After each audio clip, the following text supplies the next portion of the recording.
Hello everyone, welcome back to the Envelope Art Academy. I am setting up my desk here and pulling out everything we need for this installment. We're going to be working with this Hey Friend card. It is included in the first Envelope Art Academy kit, which I will link in the comments below, actually the description below. And a couple things. I want to make sure that before we start, you see everything we're using, and then I will push some of these out of the video screen so that, we can focus on the envelope. But always working with the Envelope Art Academy palette, which is available online for purchase. The reason I like this palette of colors is because they are creative, they work well together, they blend well, they can be opaque, and I think the colors are quite unique. So that will be linked below. I use the Etcher Lab brushes, which we sell in the 1 per week shop. And these are the 3 tools that are included in your first kit. Now, I'm a big fan of the Micron pens. I'm a big fan of using pencil and the Postage pens. I've decided to include this Mechanical Pencil. It's got a great eraser. It's a number 5, the same size I use. Pentel is a great company, and I wanted to make sure you guys had exactly what I have. The other thing that's in your kit, your first kit, is an envelope of postage stamps, and what I have done was selected stamps that work well together, so that you can be limited to 3 or 4 stamps per envelope, and we will have an image of which ones work together. You can pick any combination, but just know there are plenty in here for all 6 cards included in your kit. All right, let's get started. Okay, I've reoriented my layout so that you can see which colors I'm using and blending. You can see whether or not I need an additional palette tray. Sometimes I just use this, depending on how many colors we work with. Also, I have selected this trio of stamps, and we will definitely put our stamps on first so that we know how much space we have left to work with. I will have my other tools off to the side here so that I have easy access to them. Hopefully they won't get in the way, kind of thumbing through this myself. But if you have any questions along the way, please don't hesitate to let me know, and I will definitely get back to you once the video has been uploaded. I will definitely respond back so that you have as much success as possible when you're working with your envelope. Okay, I've reset up my desk so that we have space to leave the card up here in the left-hand corner so that you guys can always take a look at that for reference. These are the 3 stamps I'm going to use. I've played around with where they're going to go on the envelope so that I know how much space I need to address my card and giving myself some space for the return address. I know the post office likes the return address to be in the upper left-hand corner. You can use a rubber stamp, or you can write it with pen, or you can write it on the back. Our kit includes enough postage for each card so that you have 3 or 4 stamps required in order to make up at least 58 cents. Sometimes I go over by a few cents, but that's not a problem for me. So the first thing we're going to do is use our pencil, and what we're going to do is lightly sketch out where we want the cactuses to go on the envelope, being mindful to leave some space for the address. I think I'm going to make the address area kind of small and in the lower right-hand corner and utilize this space for the cactus. My intention is to put a tall cactus here in the middle and a smaller one off to the side, and maybe a little bit of landscape on the bottom. All right, here we go.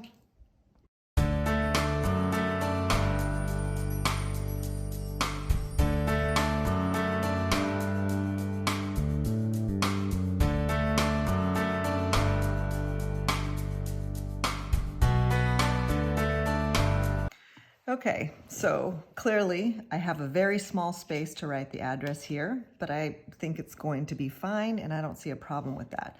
The next thing we need to do is mix up our colors, and I have put together a color chart that shows the variations of colors in your tray to make different shades of green.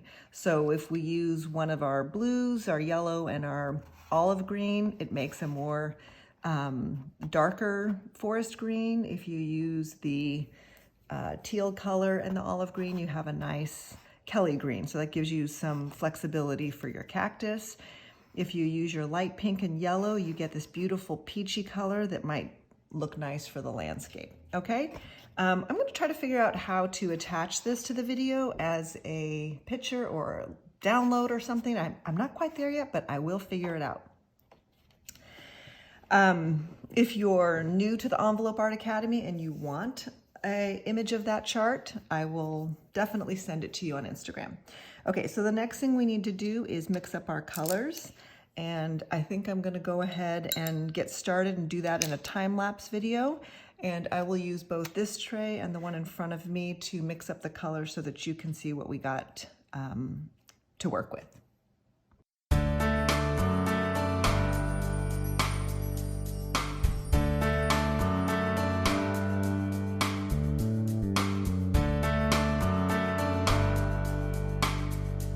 I have my colors set up, and while I certainly am able to do some editing with the colors while we're filming, I didn't want to take up too much of your time with that. The other thing is, I will constantly say this until you guys tell me that you're sick of hearing it. This is not watercolor paper. This is definitely a heavy-duty envelope, and it will take to the paint. But I want to remind you that doing a lot of layering and detailing of colors and shading isn't necessarily what envelope art is all about. It is about getting your artwork on the envelope and enjoying the process. So let's start with the lighter color down at the bottom. And I'm going to just be working with some of what I think are the rocks and landscape down here. So I'm gonna touch in some of this peachy beige color. Actually, that might be a cactus, but we're gonna make it a rock because I wasn't paying attention to what I was doing. All right, we're going to also dab in a little bit of brown just for some accent. I did put a little bit of brown into my color mix, but I want to kind of just hint at a little bit of shading, just when I told you we couldn't do that. It's not that we can't do it. We just don't want to rely heavily on shading when you're doing envelope art. First of all, it's not necessary. Second of all, the envelope doesn't love that much water, so you have to be mindful of that. But just that couple dots of brown when the paint was wet is enough to make this rock structure look a little bit more complex. Ooh, big word for me in the painting world. Okay, I'm going to rinse my brush. I do have a small clean water to use because sometimes with this I don't want to get too muddied up, but we're going to let this dry a little bit before we start in on this cactus. We don't want the colors to bleed too much. So what I'm going to do is use one of these shades of green, and I'm going to bring it down here and really water it up a little bit more to get a little bit of a lighter background.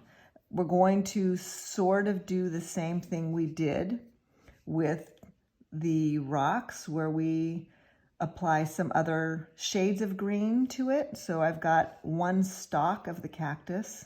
I should probably look up how you actually say that. One arm of the cactus done in a sheer panel, and then a little bit more here.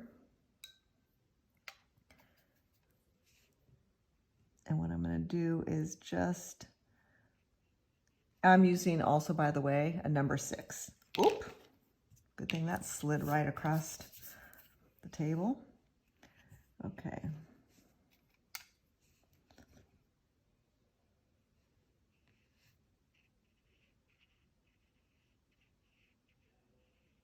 I'm not trying to make this too precise, but I am trying to, you see we got a bleeder here.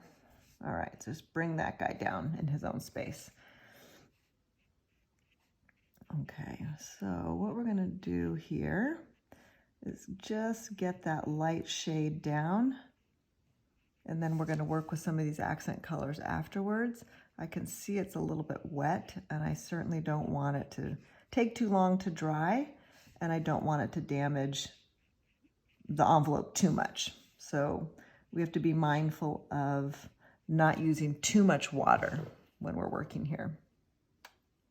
Taking a little bit of that green mix that comes right out of your palette and just touching it into some areas to do the same thing as we did on the rock formation, just to give it a little bit more green in spots.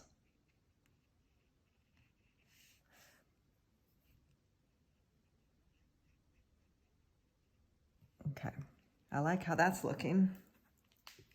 All right, so while that guy is drying, we're gonna do the next one over. We're gonna do the same thing.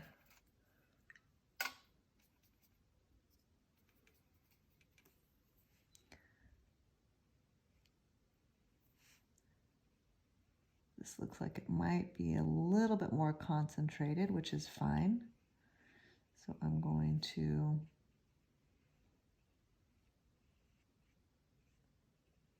now, while my pencil lines show me the delineation of where the cactus arms or branches are, I know that if I just go straight through with the same color paint, then it's going to be really hard to see that those are different branches. So if you can see carefully, what I'm doing is I've left some white space in there.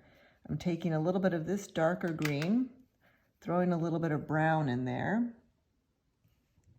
and trying to get in a little bit more color on this guy so that some of these sections are intentionally different color. This looks like that area is already dry, so I'm going to clean off my brush. And I'm just going to add a little bit more water, just a little bit, and it'll create that movement again. Again, remember, these envelopes are fragile. I say that just so you won't be disappointed, but you will be surprised at how easy it is to bring this to life in a way that is not what you're expecting. Okay, so also, we're not trying to copy this exactly. We're using this for inspiration. So obviously my cactus is not going to look like that, but my cactus is going to be fun. And just think how excited your recipient is going to be when they get this envelope in the mail. Don't be surprised if it takes a few days to arrive. I have found that my assumption is the postal workers really like to ooh and ah over your artwork, and they love to see all the vintage stamps. So I've taken my dark green. I'm going to add even a little bit more brown to that. A little bit of green, a little bit of dark green, a little bit of blue. And I'm going to make these desert plants a little bit more prominent. And you're kind of using the tip of your brush. I mean, I still haven't even changed sizes of brush. And this guy's coming right on over the cactus, which is nice. And I think I'm going to make this the same color as these plants. And I think I'm going to do the same with this. And got some flowers here. I'm going to put a little pink on that. All right. Now, I think if you take your envelope and hold it off to the side, you can kind of see what's still wet and what's drying. This guy is a little bit dry in the middle. So let's go ahead and take a little bit of our darker green and kind of in striping motions, add a little bit of color to that front. Oh gosh, I'm going to keep saying branch. Someone's going to correct me. I know it is to be true, but that's okay. All right, and we're going to take this and also give it here on our back one. Kind of in the striping motions, okay? Striping motions, did you like that? what else are we going to do to this one? We might just leave it, although it might be kind of fun to add some. This is where, when I get a little bit lazy, I regret it. So change brushes, get a smaller brush. We're going to add a little bit more striping. This is the #1 brush in the set. Mix up a little bit more dark green, and we're going to bring these. You can bring your envelope to the side if it's easier to do horizontal lines. And you're going to go a little bit light-handed, and you also are going to skip some spaces on the envelope. It doesn't have to be, the brush doesn't have to be in contact with the envelope the whole time, if that makes sense. It's a way of connecting these sections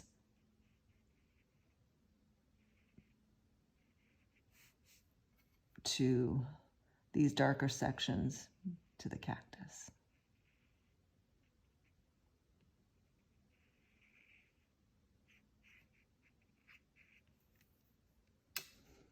You can take your brush if you want to blend some of that in, if you don't like the stripes or if it's not working, or if you just want to do some subtle, you can do that too.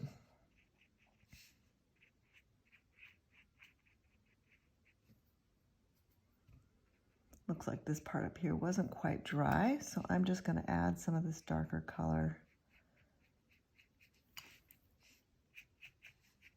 All right, I like that cactus. All right, this guy over here, I'm going to grab up a little bit more of our darker green, and I'm going to give him some coloring, just light feathering. I would say stripes, but it's almost just a light feathering of color to our light shade of color. And I'm going to give this guy another wash of the dark green because I've got it mixed up. Okay. All right, looks like we can add a little bit of this pink in. There's not much, but it could be fun just to add it in since I've already made it up, right? And in the picture, it looks like there's some pink, so we're gonna add some of that pink.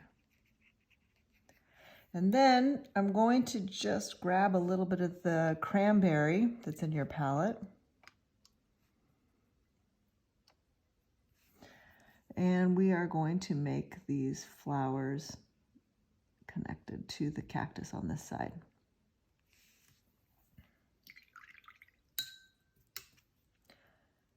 I'm really liking this. I think this guy looks good. Okay. Instead of adding the address, I wanted to show you some of the things you can do with your black pen. We have pencil marks on here, and it doesn't bother me, but you can always take your black pen and just give it some accent lines by lightly tracing over where the lines were, and it doesn't have to be exact. It can just be part of it, and that also gives a little bit more dimension to the art and gives it a just slightly different look. Not required, not necessary, but might be so. Oop, I forgot that green was still wet. I'm going to go sideways on my cactus here. And I might even add a few black vertical lines to kind of help with the images that we created using our watercolor. Again, it's basically skipping a beat along the paper, so it's not solid lines. And you're not even outlining the entire image, just part of it. I like how that looks. All right, we'll do the same on this guy right here.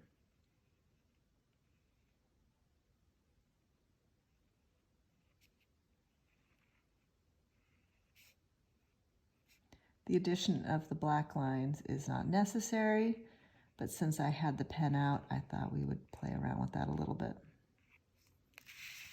That looks done. All right. Wonderful. Thank you for joining me today. If you have any questions, let me know. I will be sure to link all these items in the description below.